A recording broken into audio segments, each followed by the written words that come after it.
புதுக்கோட்டை அரசு பள்ளியில் போதிய அடிப்படை வசதிகள் கேட்டு பிரதமருக்கு கடிதம் எழுதிய 9ஆம் வகுப்பு படிக்கும் மாணவி, நான் பாஸ் ஆகிவிட்டேன், உங்கள் கடிதம் எப்போது பாஸ் ஆகும் என்று கேள்வி கேட்டு மீண்டும் ஒரு கடிதம் எழுதியுள்ளார். இது பற்றிய செய்தி தொகுப்பை இப்போது பார்க்கலாம். புதுக்கோட்டை மாவட்டம் கீரனூரில் அரசு பெண்கள் மேல்நிலைப் பள்ளி கடந்த 60 ஆண்டுகளுக்கு மேலாக இயங்கி வருகின்றது. இந்த பள்ளியில் கீரனூரை சுற்றியுள்ள 100க்கும் மேற்பட்ட கிராமங்களிலிருந்து சுமார் 1800க்கும் மேற்பட்ட மாணவிகள் படித்து வருகின்றனர். இந்நிலையில் இந்த பள்ளியில் அடிப்படை வசதிகள் கேட்டு கடந்த 7 ஆண்டுகளாக இந்த பகுதியினர் மற்றும் மாணவிகளின் பெற்றோர்கள் பல்வேறு கட்ட போராட்டங்களை நடத்தி வருகின்றனர். இந்த நிலையில் இந்த பள்ளியில் படிக்கும் 9ஆம் வகுப்பு மாணவி சரஸ்வதி கடந்த ஆண்டு பிரதமருக்கு இந்த பள்ளியில் உள்ள குறைகளை சுட்டிக்காட்டி தங்கள் பள்ளியில் உள்ள குறைகளை போக்க வேண்டும் என்று கூறி கடிதம் எழுதினார். இந்த கடிதத்திற்கு பிரதமர் அலுவலகத்திலிருந்து மாணவியின் கோரிக்கை நிறைவேற்ற நடவடிக்கை எடுக்கப்படும் என்ற பதிலும் வந்தது. ஆனால் இதுநாள் வரை மாணவியின் கோரிக்கை நிறைவேற்றப்படவில்லை.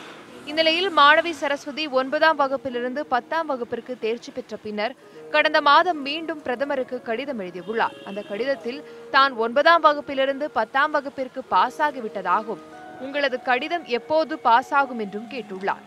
தற்போது பதிலுக்காக காத்திருக்கிறார்.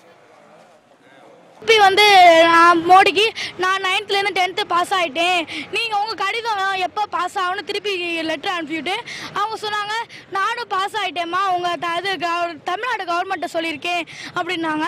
ஆனால் டெல்லி கவர்மெண்ட் உத்தரவு விட்டுச்சு. ஆனால் தமிழ்நாடு கவர்மெண்ட் கொஞ்சம் அதை பார்த்து செஞ்சாங்கன்னா எனக்கு ரொம்ப நல்லாயிருக்கும். ஆகையால் எங்களுக்கு இட வசதியெல்லாம் பார்த்து நிற்க வைக்கணும். கடந்த 7 ஆண்டுகளாக பல்வேறு கட்ட போராட்டங்கள் நடத்தியும் தமிழக அரசோ மாவட்ட நிர்வாகமோ இந்த பள்ளியை கண்டுகொள்ளவில்லை என்றும், இதுகுறித்து தெரிவித்தால் சம்பந்தப்பட்ட துறை அதிகாரிகள் கோரிக்கை நிறைவேற்றப்பட்டு விட்டது என்று கூறி மனுவை கிடப்பில் போட்டு விடுவதாகவும் குற்றம் சாட்டுகின்றனர். மோடிக்கிட்டேருந்து ஒரு அக்னாலஜ்மெண்ட் வந்திருக்கு, டைரக்டருக்கு செக்ரட்டரிக்கு வந்திருக்கு, செக்ரட்டரிட்டேருந்து கலெக்டருக்கு வந்திருக்கு. கலெக்டர்கிட்டேருந்து வந்தது பார்த்தீங்கன்னா பள்ளிக்கூடத்துக்கு அனுப்பிச்சிட்டு இந்த கேஸ் க்ளோஸ்டு அப்படின்னு க்ளோஸ் பண்ணிட்டாங்க. அந்த கோரிக்கை என்ன அப்படிங்கிறத அவங்க சரியா புரிஞ்சுக்கலையா இல்லை வேணுக்கும்னே இது மாதிரி செய்கிறாங்களாங்கிறது புரியலை. இனியும் தங்கள் கோரிக்கை நிறைவேற்றப்படாவிட்டால் பெற்றோருடன் பள்ளி மாணவர்களையும் திரட்டி போராட்டம் நடத்தப்படும் என இந்த பகுதி மக்கள் எச்சரிக்கை விடுக்கின்றனர். இந்த பள்ளிக்கூடத்தோட ஸ்ட்ரென்த் எவ்வளோன்னு கேட்டிங்கன்னா 300 பேர் தான் படிக்கலாம். இதில் 1800 பேர் படிக்கிறாங்க. இந்த பள்ளிக்கூடத்தில் படிக்க வேண்டிய மொத்த ஸ்ட்ரென்த் 300 பேர் தான். ஆனால் எல்லா அதிகாரியும் வர்றாங்க போகிறாங்க, ஆனால் எந்த நடவடிக்கையுமே இல்லை. குறைகளை நிவர்த்தி செய்ய பிரதமர் அலுவலகத்திலிருந்து கடிதம் வந்தும் கூட அதற்கு மதிப்பளிக்காமல் மாவட்ட நிர்வாகம் செயல்படுவது இந்த பகுதி மக்களை வேதனையடைய செய்துள்ளது.